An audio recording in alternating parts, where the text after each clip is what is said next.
भारत की banking industry में बड़े बदलाव की आहट सुनाई दे रही है। एक तरफ दिग्गज बैंकर दीपक पारेख का कहना है कि अगर भारत को 2047 तक 30 ट्रिलियन डॉलर की जो है इकॉनमी बनना है तो सरकारी बैंकों का जो है एक और बड़ा विलय यानी जो है मर्जर, विदेशी निवेश की सीमा बढ़ाने और बैंकिंग सुधारों जैसे बड़े फैसले लेने होंगे। वहीं दूसरी तरफ देश के बड़े प्राइवेट बैंकों में जो है टॉप लेवल पर जबरदस्त हलचल मची हुई।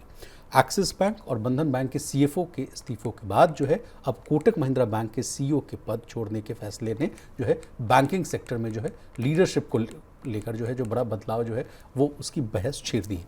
आखिर बैंकिंग सेक्टर में ये बड़े बदलाव क्यों हो रहे हैं? क्या सरकार फिर से बैंकों का मर्जर करेगी और इसका आम जो है कस्टमर्स, कर्मचारी और इन्वेस्टर्स पर क्या असर पड़ेगा? आइए आसान भाषा में पूरी कहानी को समझते हैं प्रवीण सर से। सर, बैंकों की कहानी है, आपसे समझने की कोशिश करेंगे। कल एक बड़ी खबर आ रही थी, दीपक पारेख साहब ने जो है कुछ सुझाव दिए हैं। सबसे पहले उन सुझावों से कहानी की शुरुआत करते हैं, उसके बाद हम लोग आएंगे जो तरह जो इस्तीफे हो रहे हैं या रिशफलिंग कहिए उसको, बेसिकली उसको समझेंगे। Over to you. नहीं, बिल्कुल। देखिए, बैंकों में पिछले कुछ अगर आप वक्त का कामकाज देखेंगे तो बड़ा गहमा गहमी वाला माहौल बैंकों में बना हुआ है। और ख़ास तौर पर अगर आप पिछले साल को देखेंगे तो इंडसइंड बैंक का मामला सामने आया, उसके बाद अभी एचडीएफसी जैसा जो दिग्गज बैंक है उसका मामला सामने आया।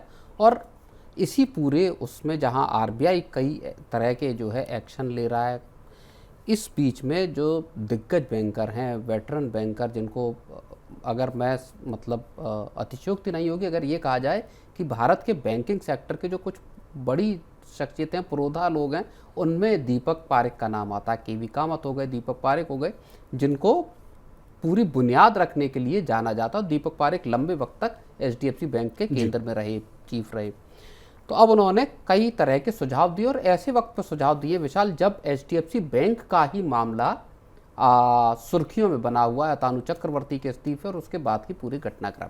अब उन्होंने साहब कहा है कि देखिए, बैंकिंग सेक्टर में अब तक के जो रिफॉर्म हुए वो हो गया, एक पीढ़ी का काम हो गया। अब बैंकिंग सेक्टर को नई पीढ़ी के रिफॉर्म के रास्ते पर लेकर जाना पड़ेगा, जहां आपका न सिर्फ बॉन्ड मार्केट्स की डेप्थ बढ़ानी है बल्कि कई सारे छोटे छोटे बैंकों की जगह कुछ बैंक रहें लेकिन बड़े बैंक रहें। और देखो, सरकार भी इस दिशा में लगातार काम कर रही है, जहां पर 4 बड़े बैंक देश में बनाने की बात है, कम से कम सरकारी सेक्टर की अगर हम बात करते हैं। अभी फिलहाल 12 बैंक है ना सर? बिल्कुल, सरकारी बैंकों की अगर हम बात करें तो 12 सरकारी बैंक है विशाल जी।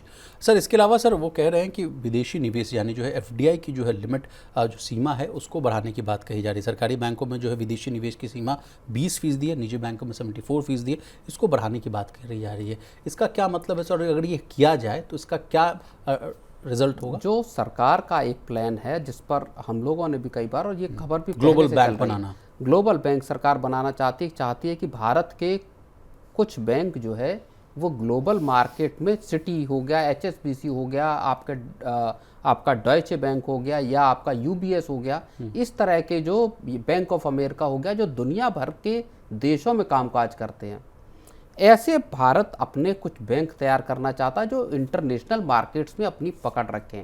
इन्वेस्टमेंट बैंकिंग से लेकर रिटेल और कॉरपोरेट बैंकिंग तक जिनकी पहुंच हो। भारत में भी अगर अभी आप देखेंगे तो जो इन्वेस्टमेंट बैंकिंग में हैं, ज़्यादातर जो दिग्गज हैं वो आपके यही विदेशी बैंक जो है गिने जाते हैं।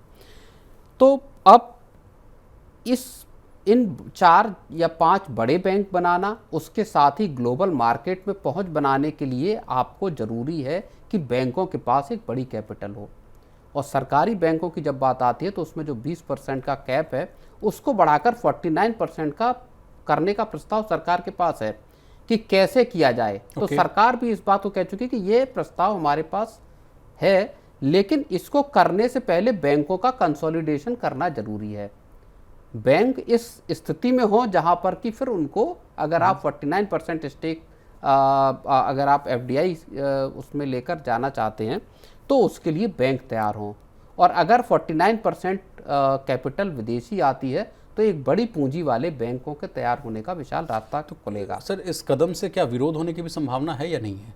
बिल्कुल विरोध हो सकता है बैंकों में। कई बार मैंने देखा सर कि सड़क से लेकर संसद तक ये मामला उठता है, जैसे वॉलमार्ट को लेकर भी हमने बिल्कुल। देखिए, विनिवेश को लेकर भी लंबा चौड़ा विरोध, अगर आप शुरुआती दौर देखेंगे जब विनिवेश का कार्यक्रम शुरू हुआ था, खास तौर पर जब उसको रफ्तार दी गई अटल बिहारी वाजपेयी की सरकार के टाइम पर, तब से लेकर विनिवेश होता है या निजीकरण होता है तो उसका लगातार विरोध होता है, और ख़ासतौर पर जो कर्मचारी हैं उनके द्वारा कि साहब आप कंपनी बेच दोगे तो जो जिन लोगों की नौकरियां लगी हैं, जिनको सरकार से फ़ायदे मिलते हैं, सरकार से पैसा मिलता है, सैलरी मिलती है, उन तमाम लोगों की नौकरियां जाने का, उनको तमाम मिलने वाले सरकारी फ़ायदों का नुकसान होगा, वो खत्म कर दिए अभी जाएंगे। कितनी मशक्क़त से, इतनी मुश्किल से, तो अभी सर लगता है 4-5 दिन का जो बड़ा आंदोलन करने वाले थे एसबीआई वाले लोग, वो लगता है वो थमते हुए नजर आए थे, लेकिन शायद लगे कि आप बीएसएनएल का मामला देख लीजिए, लगातार बीएसएनएल के निजीकरण को लेकर लगातार विरोध हुए, सरकार वीआरएस दे रही है, निजीकरण कर पाने में